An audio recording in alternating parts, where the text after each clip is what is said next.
शहीदों की चिताओं पर लगेंगे हर बरस मेले, वतन पर मरने वालों का यही बाकी निशान होगा। नमस्कार दोस्तों, आज हम बात करेंगे अपने सम्मान, अपने शौर्य, अपने गौरव, अपने गरूर की। जी हाँ, सही समझे आप। आज हम बात करेंगे भारतीय सेना की। हम चैन से सो पा रहे हैं क्योंकि कोई जाग रहा है, कोई दिन रात जाग रहा है, हमारी रक्षा कर रहा है। जी हाँ, भारतीय सेना जो देश की रक्षा के लिए पूरी रात जागते हैं, चाहे गर्मी हो चाहे सर्दी, पर उन्हें कोई चिंता नहीं, कोई चिंता किए बगैर दिन रात सीमा पर खड़े रहते हैं। भारतीय सेना देशभक्ति की एक सच्ची मिसाल है, जो अपने प्राणों की परवाह किए बिना वतन की रक्षा करते हैं। भारतीय सेना के हौसले और वतन परस्ती देख दुश्मन भी थर थर कांपते हैं। भारतीय सेना इस देश की आन बान और शान है। भारतीय सेना को अपनों से दूर रहना पड़ता है, जिससे हम अपनों से बिछड़ ना पाएं। क्यों वो हमसे दूर हैं, हमारे अपनों से दूर हैं और अपनों से दूर हैं? सिर्फ इसलिए कि हम अपनों के साथ सुकून से रह सकें। जो जीते हैं देश के लिए, वो देश के लिए अपना लहू बहाते हैं। माँ भारती के चरणों में अपना शीश चढ़ाकर देश की लाज बचाते हैं। परवाह नहीं करते हैं अपनी जान की, देश के लिए हंसते हंसते अपनी जान लुटाते हैं। ऐसी भारतीय सेना को शत शत बारंबार मेरा प्रणाम है। भारतीय सेना का नाम ही काफ़ी है, पर हिंदुस्तान का गर्व से सीना चौड़ा करने के लिए एक नाम काबिल है भारतीय सेना। हर भारतीय को भारतीय सेना पर गर्व होना चाहिए। देश की रक्षा की खातिर अपनी जान देने वाले वीर सपूत के महत्व को महसूस करें। आज़ादी के बाद से अभी तक युद्ध के दौरान या फिर सीमा पर दुश्मन की गोलीबारी का शिकार हुए सैनिक के बलिदान को भुलाया नहीं जाना चाहिए। उनकी याद में 1 या 2 दिए नहीं, बल्कि दीपावली के पूरे त्योहार को भी समर्पित कर दें तो भी कम है। सीमा पर विपरीत परिस्थितियों में भी जवान इसलिए दिन रात ड्यूटी देते हैं ताकि हमारी आराम तलब जिंदगी में कोई खलल ना पड़े। कुछ परिस्थितियों के कारण कई बार लोग इसकी पूरी जिम्मेदारी सैनिकों के ऊपर ही थोप देते हैं। वर्तमान में इंटरनेट युग है, देश के अंदरूनी मामलों को फैलते देर नहीं लगती। दुश्मन की नजरें नाजुक हालात पर ही होती हैं और वो इसी का फायदा उठाते हैं, जिसका खामियाजा हमारे सैनिक को उठाना पड़ता है। पिछले दिनों हुए घटनाक्रम ने कई परिवारों को जिंदगी भर का दर्द दे दिया। इस घटना ने देश को झकझोर कर रख दिया। इस आतंकी हमले में सीआरपीएफ के 40 जवान शहीद हो गए। हमलावरों ने विस्फोटक भरी कार से सीआरपीएफ काफिले की बस को टक्कर मार दी थी। धमाका इतना भयंकर था कि बस के परखच्चे उड़ गए। इसके बाद घात लगाए आतंकियों ने अंधाधुंध फायरिंग भी की ताकि कोई बच न जाए। और अभी अभी चीन फौज के दरमियान हुई वो झड़प, 20 फौजी शहीद हो गए उस झड़प में। आए दिन कुछ ना कुछ सुनने को मिलता है, कितना दुख होता है। सोचा है उस माँ के बारे में, सोचा है उस पिता के बारे में, सोचा है उस परिवार के बारे में जो अपने बहादुर शहीद हुए सपूत को खो देता है। जरा जान कर देखिए उस माँ की पीड़ा कैसी होती होगी, जो जन्म देते समय अपने बच्चे को इतना पीड़ा का अनुभव करती है, लेकिन जैसे ही बच्चा उसके सामने आता है अपनी पीड़ा को भूल जाती है। और जब वो उसके शहीद हुए पार्थिव शरीर को देखती होगी तो उसके मन पे, उसके हृदय पे, उसके एक एक रोम पे क्या बीतता होगा। कैसे वो अपने उस पार्थिव शरीर को, अपने बच्चे को देखती होगी। मैं भी एक माँ हूँ, सोचिए तो उस तकलीफ को, जो अपने बच्चे के एक दिन के मात्र दुख से ही माँ कांप जाती है। वो अपने शहीद हुए बच्चे को कैसे देखती होगी। लेकिन ये वो शहीद है जो देश के लिए कुर्बान हुआ है, हमारे लिए कुर्बान हुआ है, आपकी सुरक्षा के लिए कुर्बान हुआ है। हौसला निमाए मेरा करना तू दुख, पत्ते चढ़ दे ही रहंदे कदे सुख दे नी रुख। मैनू मिलिया नी किते तेरी गोदी जिहा सुख, नी मैं जिन्नी वारी मुड़ा मैनू मिले तेरी कुख। मेरी गंगा मेरी माँ दे दोवें पैर हो गए, मैनू उन्हां विच रोड़ियो खुदा करके नी मैं कुजे विच आऊंगा सवा बन के। नमन है ऐसी माँ को, नमन है ऐसी गोद को जिसने ऐसे शहीद बहादुर को जन्म दिया जो देश के लिए हंसते हंसते कुर्बान हो गया। शत शत नमन है ऐसी माँ को, ऐसी वीरांगना को जो एक सैनिक को जन्म देती है। वो सैनिक जो देश के लिए सम्मान है, गरूर है, हमारा हौसला है, हमारा ध्वज उसके नाम से ऊंचा है। नमन है ऐसे सैनिक और उसकी मातृभूमि को और उसकी माँ को, क्योंकि किसी माँ ने अपना बेटा खोया है तो किसी पत्नी का सुहाग उजड़ गया। गुजरने वाली हवा बता मेरा इतना काम करेगी क्या, मेरे गाँव जा मेरे दोस्तों को सलाम दे। मेरे गाँव में है जो वो गली जहाँ रहती है मेरी दिलरुबा, उसे मेरे प्यार का जाम दे, उसे मेरे प्यार का जाम दे।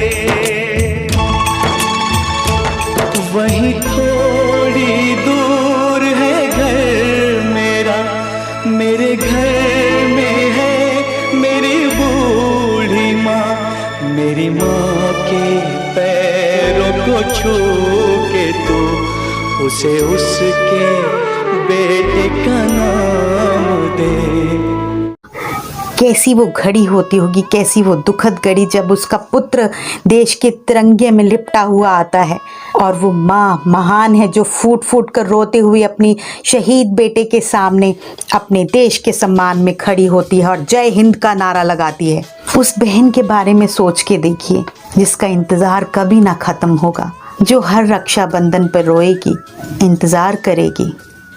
तो उस माँ के बारे में सोचिए जिसका बच्चा कभी वापस लौट के नहीं आएगा। तो उस बच्चे के बारे में सोचिए जिसने शायद अपने पिता को देखा ही नहीं, अपने पिता के प्रेम को महसूस ही नहीं किया। उस औरत के हृदय की पीड़ा को समझिए, उस पिता की आँखों से छलकते हुए आंसू को समझिए। कितना दर्द होता होगा उस सीने में, उन आँखों में, जब वो एक अपने पुत्र के पार्थिव शरीर को तिरंगे से लिपटा हुआ देखते हैं जिसने हंसते हंसते अपने देश के लिए जान अपनी कुर्बान कर दी। जहां हम और तुम हिंदू मुस्लिम के फ़र्क में लड़ रहे हैं, कुछ लोग हम दोनों के खातिर सरहद की बर्फ़ में मर रहे हैं। नींद उड़ गया ये सोचकर हमने क्या किया देश के लिए, आज फिर सरहद पर बहा है खून मेरी नींद के लिए। दोस्तों, जवानों को क्या क्या कुर्बानी नहीं देनी पड़ती है हमारी शांति, हमारी सुकून के लिए, इसलिए कि हम सुरक्षा से रहें, इसलिए कि हम अपनों के साथ महफूज रहें। विश्व में शायद भारत ही ऐसा देश होगा जहां राष्ट्रीय सेना के प्रति अभद्र और असंयमित भाषा बोलने वाले भी मिल जाते हैं। अरे एक सैनिक का सम्मान नहीं करेंगे तो सम्मान किसका करेंगे? एक सैनिक की माँ और पत्नी का सम्मान नहीं करेंगे तो किसका करेंगे?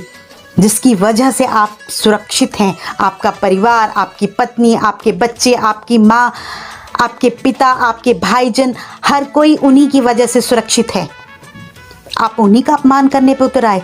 इस दो तरफा युद्ध में वे अभिमन्यु कैसे भारत की रक्षा का दायित्व निभाएगा?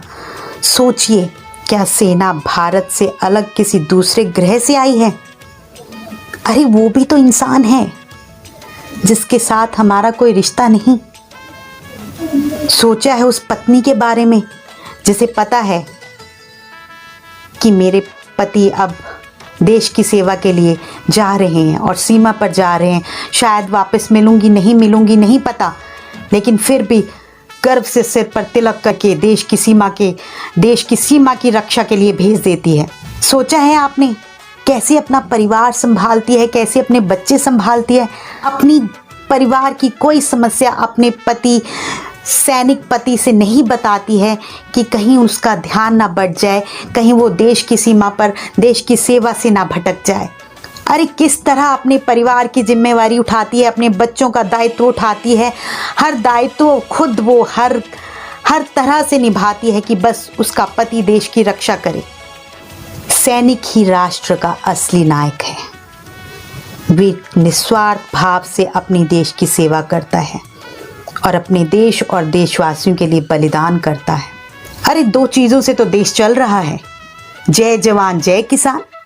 ये नारा क्या सिर्फ लगाने के लिए दिया गया है, जय जवान जय किसान, जय जवान जय किसान?